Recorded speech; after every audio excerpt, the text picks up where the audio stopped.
வணக்கம். இன்றைக்கி நம்ம உளுந்த வடை எப்படி பண்ணுறதுன்னு நம்ம பார்க்க போகிறோம். இது நம்ம ஈஸியாக விட்டிலேயே பண்ணிடலாம். இப்போ இதை பண்ணுறதுக்கு என்னென்ன பொருட்கள் வேணும்னு நம்ம பார்த்துடலாம். நான் பாருங்கள் 1.5 கப் உளுந்து 1/2 கப் அரிசி 3 மணி நேரம் ஊற வச்சு எடுத்து வச்சுருக்கேன்.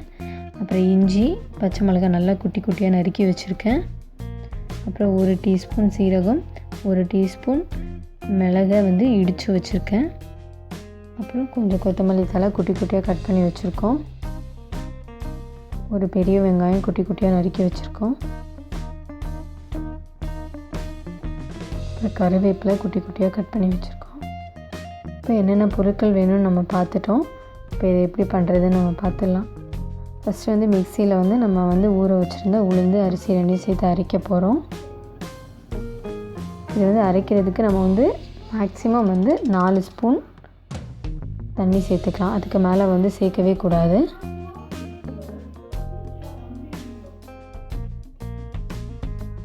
இப்போ பாருங்கள், நம்ம அரைச்சிட்டோம். இப்போ இதில் நம்ம எடுத்து வச்சுருக்க எல்லாம் சேர்த்துடலாம். கட் பண்ணி வச்சுருந்த வெங்காயம், கொத்தமல்லி, கருவேப்பிலை,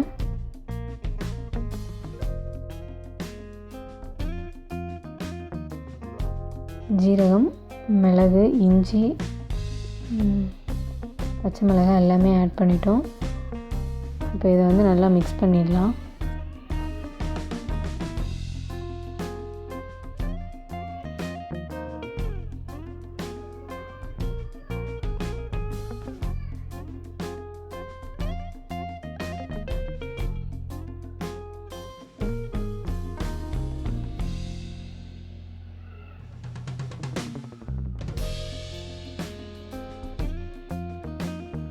இப்போ நம்ம தேவையான அளவு உப்பு ஆட் பண்ண போகிறோம். உப்பு ஆட் பண்ணிட்டு மறுபடியும் ஒரு வாட்டி நல்லா மிக்ஸ் பண்ணிக்கோங்க.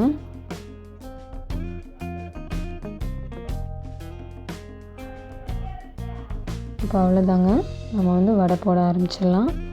அதுக்கு கடாயில் எண்ணெய் ஊற்றிக்கோங்க. எண்ணெய் சூடாகட்டும். வடை போடுறதுக்கு கையை ஃபஸ்ட்டு தண்ணியில் நல்லா நனைச்சிக்கோங்க. இல்லைன்னா மாவு கையோடு ஒட்டிக்கும். இந்த மாதிரி எடுத்துகிட்டு ஒரு குட்டி பவுல் கையில் வச்சுக்கோங்க. பக்கத்தில் இந்த மாதிரி கையில் பால் மாதிரி உருட்டிட்டு ஃப்ளாட்டாக பண்ணிவிட்டு நடுவில் ஓட்டை போட்டு எண்ணெயில் போட்டுடலாம்.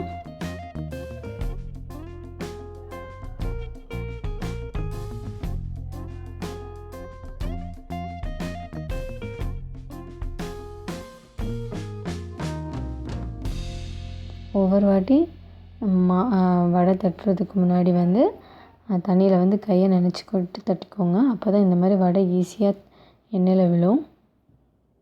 இப்போ பாருங்கள், நம்ம மொறுன்னு உளுந்த வடை ரெடி ஆயிடுச்சு.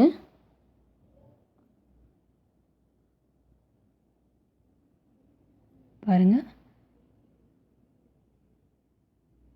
இப்போ இதே மாதிரி நீங்களும் வீட்டில் செஞ்சு பார்த்துட்டு எப்படி வந்துச்சுன்னு மறக்காமல் கீழே கமெண்ட் பாக்ஸில் கமெண்ட் பண்ணுங்கள். நன்றி.